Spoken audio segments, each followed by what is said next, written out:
running out of water, cell phone breaking, and a triathlon emergency, all within the last week. Today I want to share you how those three situations actually opened my mind to a blood sugar situation that could have been extremely dangerous, and how you can learn about identifying that in your own life before it actually causes damage. If you don't know who I am, my name is Matthew Van Deviation. I'm a certified master fitness trainer and nutritionist living with type 1 diabetes. And today I'm going to break down some common misconceptions and give you a brief look into how you might be able to find the solution to your blood sugar frustrations. So we get into our theme song and then jump into those three seemingly unrelated but ridiculous stories. Let's jump in. I've spent the last 10 years pushing the limits while identifying trends and patterns in my type 1 diabetes management. Follow along as I learn, apply, and share the fitness, nutrition, and lifestyle strategies that I've learned from diabetes experts around the world. The real question is, how can we live fearlessly with diabetes while maintaining stable blood sugars? This podcast is here to give you the answer. My name is Matt Van Deviation, head coach and co-founder of FTF Warrior, and welcome to Pardon My Pancreas. Story number one, I'm going to keep these quick. We ran out of water, my daughter and I. It was a sketchy situation. So long story short, we have this really expensive, super fancy water filtration system for our drinking water. And my brother-in-law is a water expert. He recommended this, and he actually set us up with an extra triple level filtration thing because he really cares about his niece, my daughter. And so we've been set up with this amazing system to give us the purest drinking water. The issue is that over the course of time, you're supposed to do certain processes to keep it clean. I've been ignoring that, and it's been leading into some issues over the last few months, but I ignored it. I'd been busy, or so I told myself. And so it didn't get the attention that it needed. And over the course of time, it went from full flow to just kind of trickling out of the water spout. And I was filming a video for him. In fact, I'll put it on screen if you're watching with us. I'm filming it and I'm telling him, hey, it's coming out of the secondary hose, but like the drinking water is barely even functional. Nothing's coming out hardly. And as I was filming it, it stopped running entirely. And I was like, oh no, we just ran out of water. And we ended up not having water for 6 hours.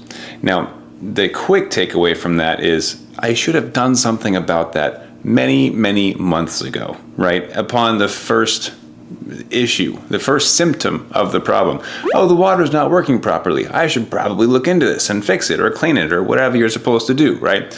But I didn't. I put it off and I paid the price.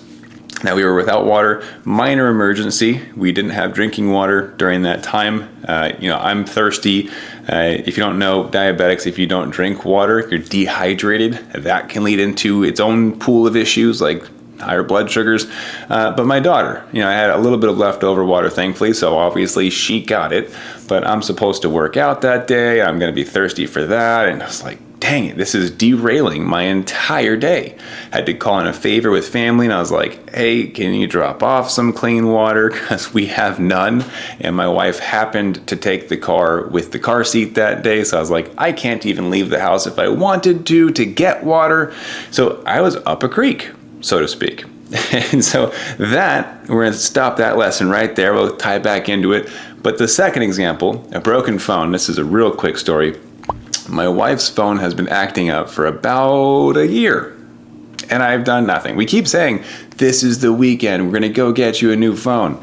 And we keep putting it off because other things come up. It's just not a priority. We'll get to it, right? It's still working good enough. And that's a term we hear in diabetes a lot. But all that to say, this weekend was a big triathlon. We'll get to that story next. But in the chaos of preparing for my wife's first triathlon and my third, and in fact, I'm wearing my shirt right now, triathlon shirt. This is really exciting. I'll tell you about the story in a sec.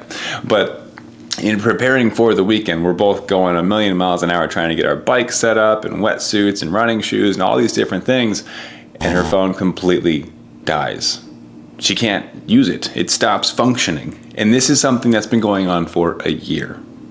We pushed it off, we ignored it, we procrastinated, and once again, paying the price for ignoring the symptoms, the obvious, very obvious signs that it needed to be taken care of.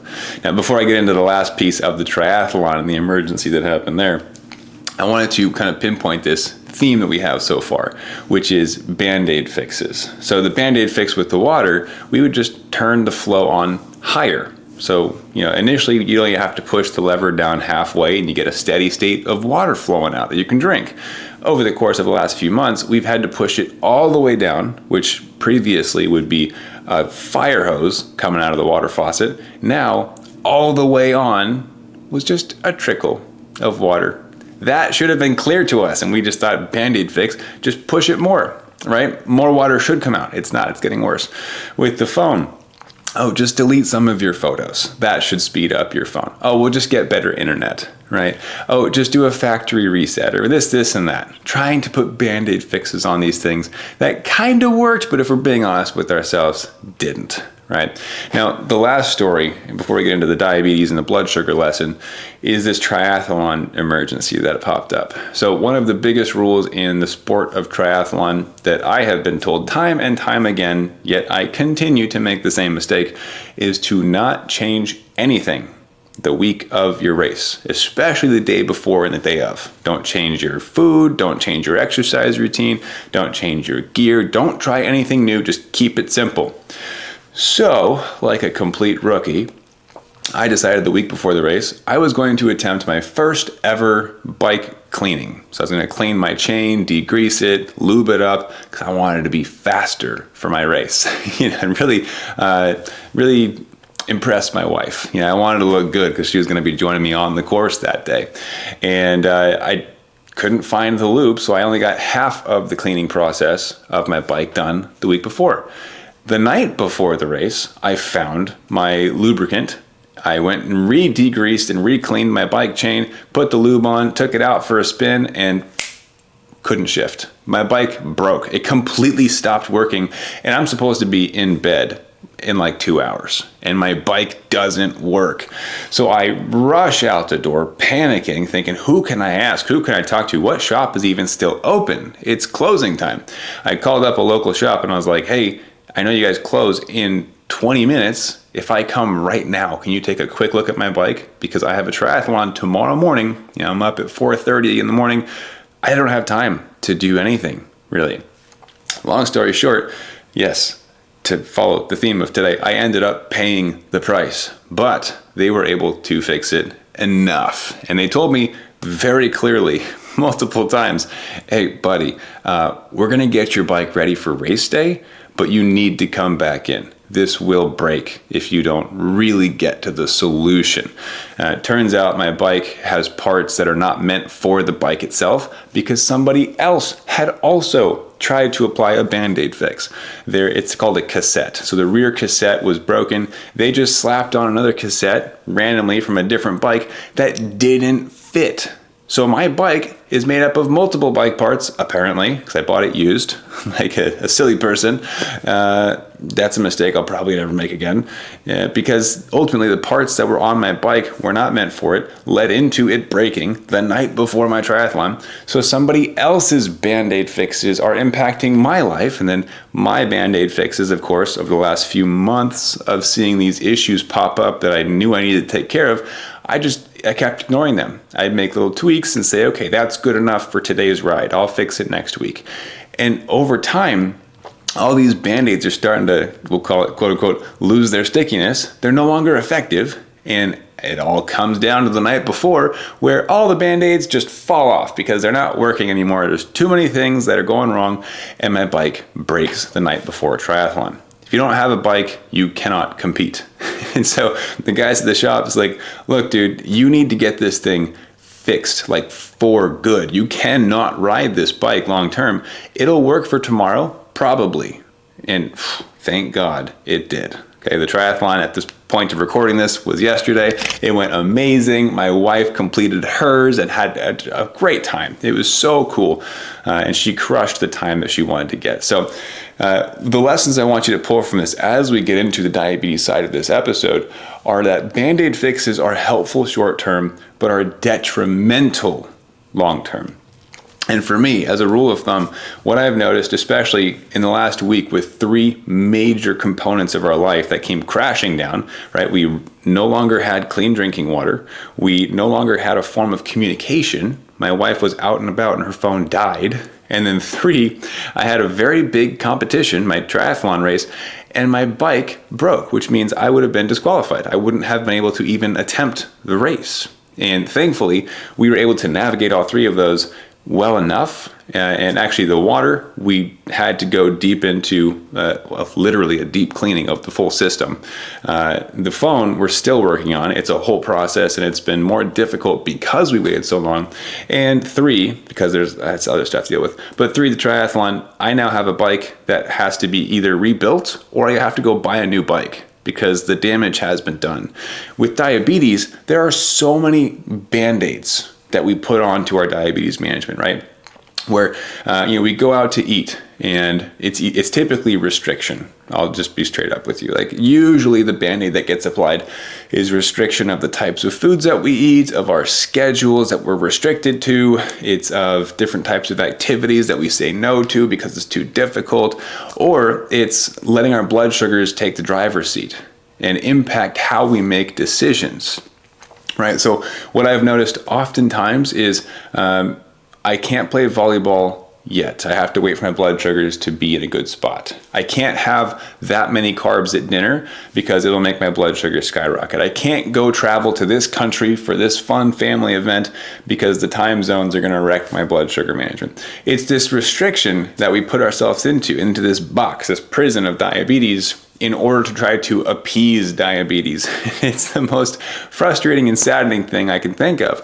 But on the topic of Band-Aids for today, oftentimes there are these symptoms or signs that come about as we're living our life with diabetes that we apply Band-Aids to just to keep it stable enough, right? And good enough seems to be a big topic in the doctors and endo offices as well. Hey doc, how am I doing? Oh, you're good enough. Yeah, no worries. Keep doing what you're doing, right? A lot of my clients come to me like that. Oh, I asked my doctor for how I could improve my A1C or my time in range, and they said, oh, don't change anything. You're doing pretty good. And the issue is pretty good, right? I don't want to be just pretty good. I want to be my best. I want blood sugars to not get in the way of decisions that I make, or of enjoying food, or going on bike rides, or doing whatever I want when I want. Right?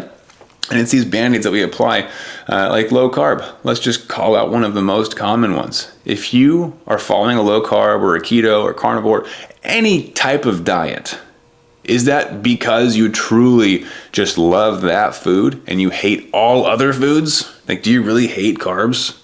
Or, if we're being vulnerable and honest with ourselves, was that a decision made with diabetes in mind, with blood sugars in mind? That athletic event, or going for a walk or a hike or a bike ride with family, did you say no, or did you delay, or did you go home early really because you wanted to? Or was it because of diabetes, right? And I'll leave you with this. There's a really common story that you may or may not have heard of, but it's a question of how do you kill a frog in a pot of water? Do you boil the water and just toss the frog in if it's in a shallow pan? No, the frog will jump out because it's hot, it's burning, it's shocking. But when the problems that we experience are not shocking enough, that don't rattle our cages, like me running out of clean drinking water, that rattled me a little bit, right? That's intense. That's borderline emergency because I had no way of going out and getting more water since I had my daughter who needs a car seat that I didn't have, right? With diabetes, with the frog, with all these things, if it's not shocking enough, we can fall into a complacency pattern where it's quote unquote good enough. Complacency is the silent killer, right? It nearly disqualified me from a triathlon. It nearly put us in a very dangerous situation with my wife not being able to contact me when she needed to. It very well could have put me into a dangerous position where my daughter and I did not have clean water for a full day, which for a toddler is a big deal, right? Now, with the frog, to go back to that analogy, The best way, if you were to try to kill a frog with a shallow pan of water that's boiling, is not to throw it into a boiling pan of water because it is shocking and it will jump out. Rather, you put the frog into a shallow pan of water that is room temperature. No warmth, no coldness, it's just room temperature, so it doesn't even notice it. And slowly over time, you crank up the heat just a little bit. And as this slow increase of temperature is not shocking enough, the frog will not notice it. It will go completely unnoticed. It gets comfortable, it gets complacent, and eventually the frog will boil alive and it will die because it didn't notice how bad things were getting. With diabetes, a lot of these things that we encounter, these little subtle decisions that we change our mind on because of diabetes, we justify it as, oh, I was just not that hungry, right? Or I didn't really want to go on that 5-mile hike to a gorgeous waterfall that I'll never see in my entire life again because that was the one chance I had. No, see, these things happen over time and they help us or hurt us into developing complacency, into ignoring the bigger picture, the bigger problem, which is the quality of life that we're giving up, the peace of mind that we'll never experience. And for me, that was a huge part of the battle. For years, I had what would be considered perfect blood sugars, but it was only because I was operating inside of a prison of diabetes. I ate at the same time every single day. I counted every single carb, and I didn't eat a lot of them. I was very consistent and rigid with the types of exercise that I would do. Never push the boundaries because just in case it goes wrong, right? But you can't swing all the way to the quality of life side of the equation either and ignore the blood sugars, because before I experienced the perfect blood sugars, I chose that route. I call it living stupid fearless, where I was doing whatever I want, eat whatever I want, and just pretend the blood sugars don't really exist, right? And you gotta have the balance between the two, where you're healthy and happy. But the only way that can be accomplished is with blood sugar formulas, because it allows you to gain the control without the obsession. Because if you have a formula that you can lean on and just plug numbers into, it simplifies everything, but it allows for that precision as an outcome, right? So I'll break this down because I know people are curious, like, how do you know what the Band-Aids are? How do you know if you're even on the right track with these things? We break it down into 4 simple steps within our programs. So I'm gonna share that with you right now, if that's okay. So step number 1, we want to increase our time in range. Now, a lot of doctors think that 70% is A-okay. The issue is that if you look at it like a report card, 70% is not A-okay, it's C-okay. It's just okay, right? 70% is a C-. That's barely passing. And in our book, we've noticed that a lot of our clients experience a higher quality of life, more peace of mind, and more certainty as time in range crosses over a minimum of 80 or 85%. When you get to that point, blood sugars tend to be a bit more controlled, but the key is to do so without obsessing over the numbers or restricting your quality of life. We'll get to that in number 4. So step number 1, increase your time in range, okay? At least 80%. That's our first goal. Most of my clients are targeting 90% or higher because they want to, but they have seen me do it ultimately. They want that too, because it's nice, right? My average right now is, I'll put it on the screen, I think it was 95% this last week with the chaos, with a triathlon that I competed in, right? 95%. It's pretty good, right? Now, number 2 is to lower your average blood sugar. So 100% time in range at 170, it's good, not great, right? Because it's still higher than we like.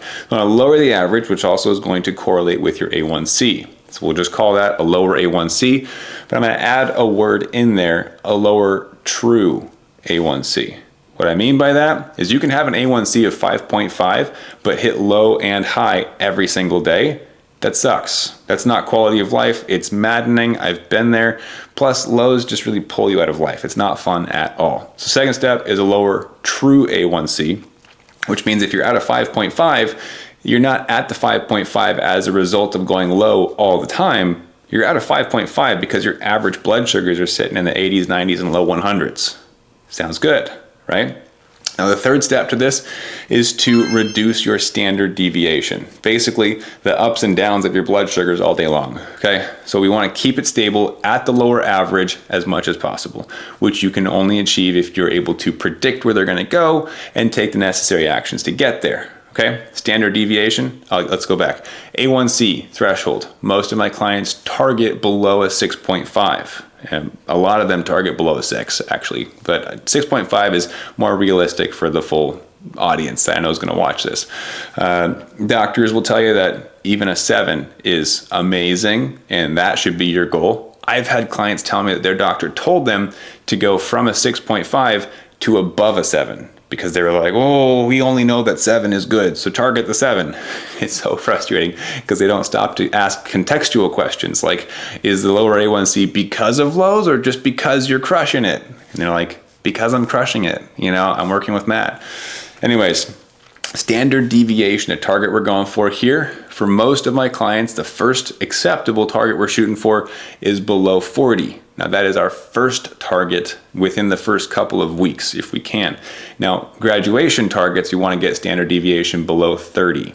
If you can get below 30, you can pursue greatness if you would like to attempt it, which is getting standard deviation below a 20.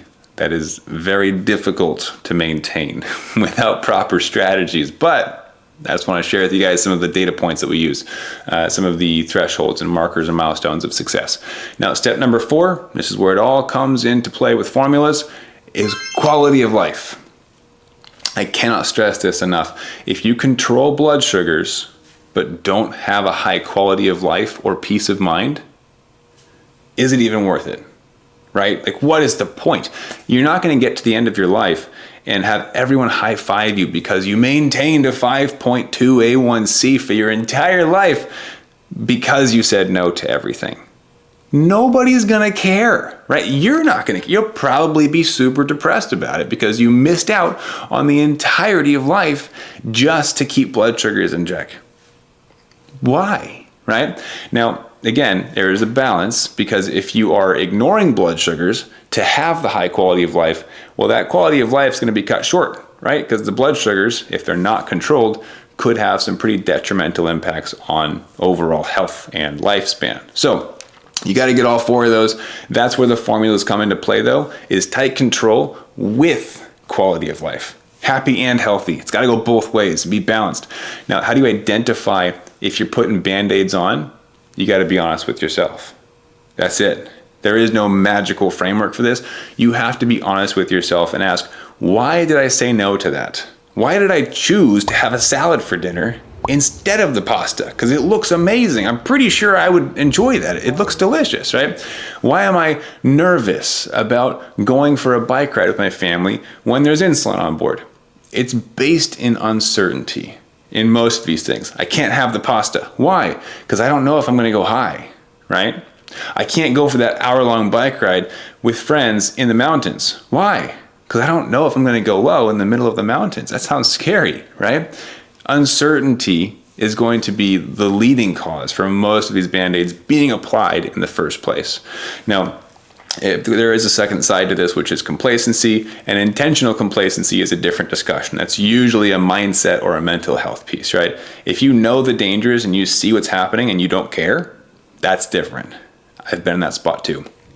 Not a fun place to be.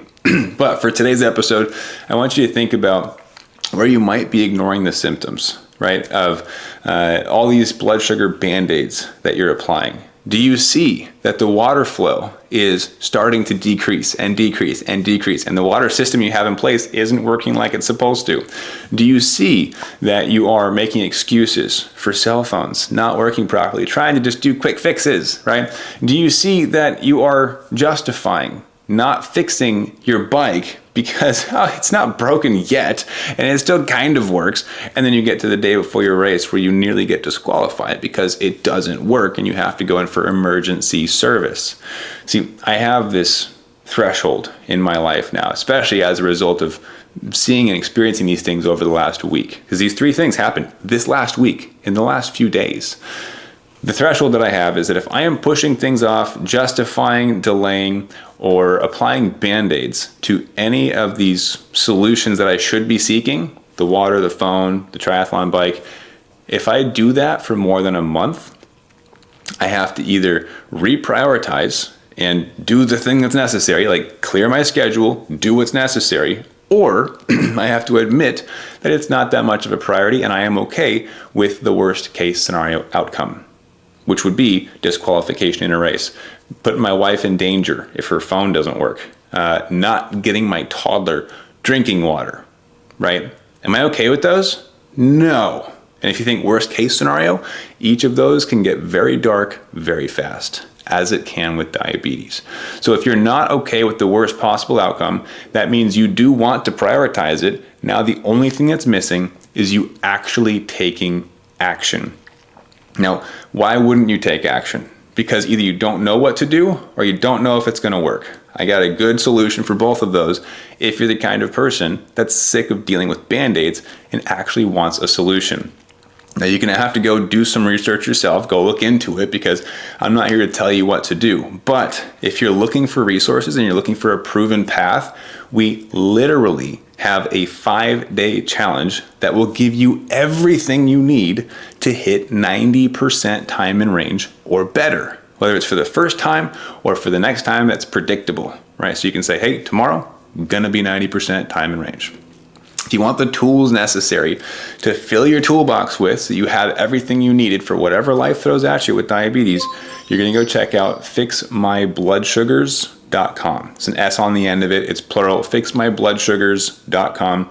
That will give you the exact blueprint that myself and all of my clients start with. It's going to introduce formulas to you so you can understand the basic concepts of how blood sugar formulas operate so you can begin to set up your controlled blood sugars with a higher quality of life.